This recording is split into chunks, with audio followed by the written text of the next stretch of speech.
It's difficult to be an RPG fan during the time of the Nintendo 64, if you also happen to be a Nintendo fan, mostly because there weren't a lot of RPGs on the system. In fact, I can only think of 3 off the top of my head: Paper Mario, Ogre 64, and today's subject, Quest 64. And of those 3 games that I've listed, Quest 64 is easily the worst of the 3. It's bad. It's very bad. Everything about it is bad. You want to know how bad it is? Well, let me tell you. Let's start off with the lack of plot in this game. In fact, I haven't seen an RPG with so little plot since Hydlide on the NES. The idea behind Quest 64 is that you play as the magician's apprentice, Brian, whose father has gone off on a journey and not returned. He was sent off to try and recover the Elatail book. What is the Elatail book? What does it do? It's never explained, only that it apparently keeps the balance of the world in check or something like that. And then you are sent off to try and find your father, who was sent off to try and find the book. And from there, the plot is completely forgotten until the last 15 minutes of the game. I'm not even kidding, they barely bring up this plot again after the initial setup right at the beginning. Instead, you just go from place to place, do things happen, and then you move on to the next place. There are no cutscenes in the game either, mostly to save on space in the cartridge, but that just leads to even more frustration because the game doesn't tell you anything, and you have no idea whether or not the tasks you're doing are actually moving you towards the end of the game, or if you're actually accomplishing things of any consequence. What's worse is that, since the plot is never really addressed, the conveyance is also terrible. You have no idea where you're supposed to go after each task you've completed. It would be nice to at least be pointed in a direction so I have some idea how to continue the game. I know that there aren't exactly a lot of places to explore in this game, and most of the dungeons are so linear that they make Final Fantasy XIII's dungeons look downright complex, but at the same time, come on, give me something! Just give me something to do! Okay, so we've covered the fact that there is absolutely nothing to this game's plot and conveyance, and most of the time you have no idea what you're doing or why you're doing it. But hey, plot is only one side of the pie when it comes to RPGs, and most games can be saved even if their story is lackluster if they have interesting gameplay. The gameplay in this game is not interesting. It is very uninteresting, and dumb, and stupid, and bad. To start off, the game barely qualifies as an RPG. It is a very bare-bones experience. The rest of the game looks extraordinarily empty, which you would think would mean that there would at least be some depths to the mechanics, but no. There are no mini-games, no side quests, no extra dungeons to explore, no exploration whatsoever, no other party members, no real monetary system even. Instead, you find a majority of the items that you need just lying around in treasure chests, or more often than not, they're just given to you by people. You don't have to buy anything. You don't even get upgrades or equipment to yourself. It is incredibly linear and consequently incredibly boring. It's hard to feel like I'm accomplishing something when the game is just giving me handouts like this.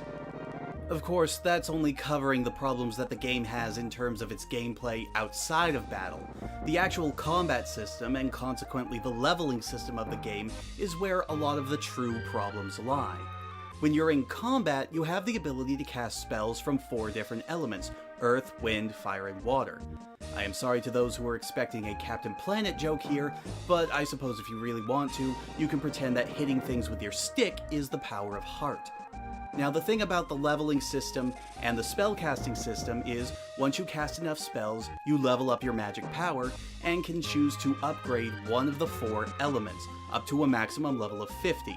Though no matter how much you grind in this game, you will never be able to get all 4 elements to 50, and if you try to play the game balanced, you're just going to end up severely handicapping yourself by the end of the game. Not that it matters any, because even with the more powerful spells at your disposal, none of them really do that much more damage than their level 1 counterparts. At best, a bigger rock or more fireballs have more hit radius, but at the same time, you could just cast a level 1 rock and save the magic points and do the exact same amount of damage. It is completely broken. Now, of course, that's not even counting the fact that it's severely difficult to aim your spells, because most of these spells are not auto-targeting. You have to manually aim the spells by pointing Brian at the enemy you want to hit and hoping that you have enough distance between yourself and your target. Some spells do automatically target an enemy, but for the most part, you have to manually aim them. And with how touchy the controls are in this game, that is quite a feat to master. And once again, even if you do manage to aim your spells properly, that brings us to the totally broken leveling system in this game. Remember how I said when you cast spells, it levels up your magical ability? Well, when your magical ability levels up, that's all that levels up. Your magic points increase, and you get to choose which of the 4 elements you want to increase in level. When it comes to your other stats, though, each of them is increased in a different way, oftentimes contradicting themselves, and thus forcing you to grind in 2 completely different actions just to get your stats up. For example, if you want to increase your hit points, you have to hit things with your stick, as we called it earlier, the power of heart. Unfortunately, if you're hitting things with heart, that means you aren't using fire, earth, wind, or water, meaning you're not actually increasing your magical ability. If you want to up your defense, you have to let enemies pummel you. And if you want to increase your agility, all you have to do is run around. Not in battle or even run from battle, you just have to run around. Basically, anytime you are moving the control stick, you are gaining agility. This simultaneously makes it both the easiest and most annoying stat to upgrade. It's kind of like the athletics skill in the Elder Scrolls games, and it's almost just as useless.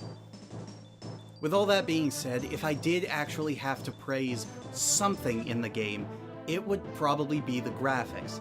While it is true that most of the environments are completely empty and devoid of life, and most of them lack any detail whatsoever, I will say that for an early N64 title, the draw distance is pretty good, and I guess it is kind of impressive some of the animations they put on the enemies and the characters, even if they do look hideously ugly when you actually zoom in on them. But that's about as kind as I can get with this game. In terms of music, the game is also hideously, completely, utterly inadequate. I would have liked to praise the music, but most of it is just completely repetitive. The only music that I really remember from the game is the music that plays when you're outside in a field, and that's only because you spend so much time in fields in this game because all of them are completely massive, and empty, and devoid of anything interesting. Unfortunately, that's about all I have to say about this game. It's shallow, it's not fun, and there's absolutely nothing in it that I can recommend. You want to know what the worst part about it is, though? To give you an idea of just how disappointing this game is, let's compare it to its remake. Yes, there actually is a remake of this game, released 2 years after it for, believe it or not, the Game Boy Color. And you know what?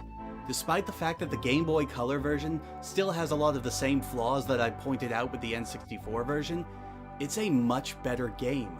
Mostly because, due to the limitations of the system, the flaws aren't inherently noticeable, and it just works better as a 2D top-down RPG than it does as a fully rendered 3D world.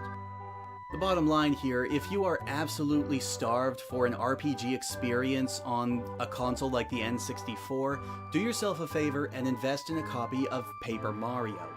While yes, Quest 64 is considerably cheaper than that game, you're definitely getting what you paid for here.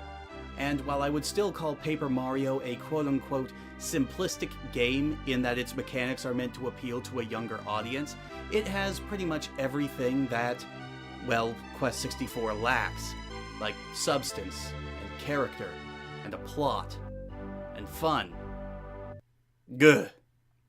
Thanks for listening to my review. Now, if you don't mind, go and check out the Overshield.com, or go and subscribe to the Overshield YouTube channel. We would all really appreciate it, and you'll get plenty of entertainment out of it. We got reviews, previews, interviews, and plenty of other views I haven't mentioned before, so be sure to check us out. Okay, thanks, bye.